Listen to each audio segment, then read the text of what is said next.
Lakad. Sa bawat hakbang, ramdam ang bigat.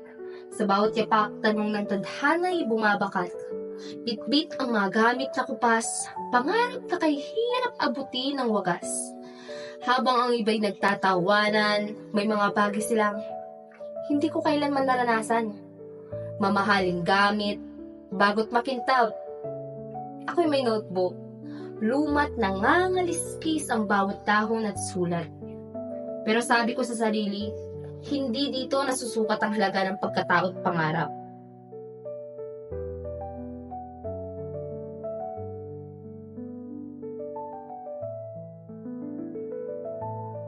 Sa tunog ng kampana, pumasok ang lahat. Ang ingay ng silid ay biglang tumahimik sa harap.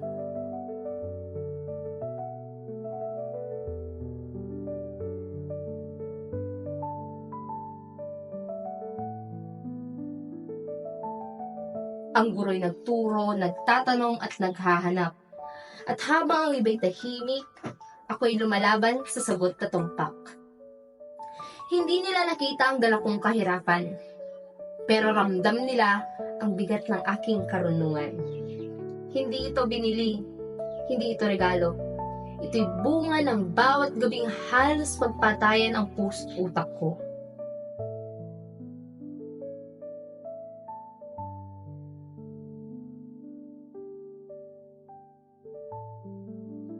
Sa oras ng recess, ang tiyan ko'y nagre-reklamo. Pumila ako, hawak ang barya. Sapat pa ito? Ang tinapay sa harap ko'y tila napakalayo. Kahit abot kamay, parang imposible sa puso kong wala namang halos. Pero hindi ako lumuhod. Hindi ako nagmakaawa sa kakulangan ng aking mundo. Bumalik ako sa silid. Gutom, pero may ngiti. Mas mabusog ang pangarap kaysa sa anumang pagkain. Ani ko. Sa silid na tahimik, ako'y nag-iisa. At sa isang upuan, may isang pitaka. Kinuha ko ito, tinitigan, pinag-isipan. Ito ba'y sagot sa gutom na dala ng aking kahirapan? Ngunit ang puso ko'y nanatiling tapat. Hindi ko ipanalit ang prinsipyo sa pitaka ng iba at binalik ko ito dala ang respeto sa sarili.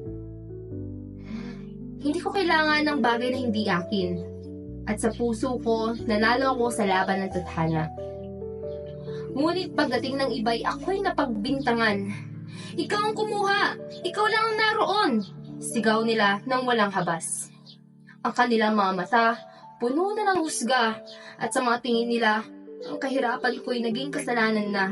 Tahimik ako, tinanggap ang sakit, pero sa puso ko, alam kong ako'y malinis. Ang katotohanan ay mananatili kahit sa gitna ng kasinungalingan. Sa sulok, ako'y umiyak. Pilit tinatakasan ng bigat, ang mundo'y tila pinagsarahan ako ng lahat.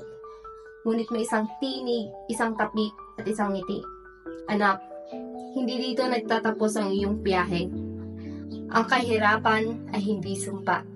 Ito'y hagdan patungo sa tagumpay na pinapangarap mo. Sa kanyang mga salita, nagkaroon ng liwanag at muling bumalik ang apoy na halos mamatay na sa aking dibdib. Bumalik ako sa silid, mas matatag kaysa kahapon, ang bawat hakbang ay mas mabigat, mas puno ng layon.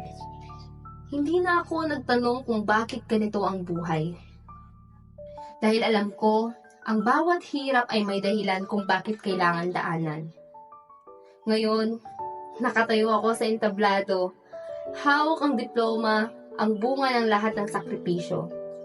Ang kahirapan ko noon ay hindi na makikita dahil ang tagumpay ay kislap na taglay ng isang pusong hindi sumuko.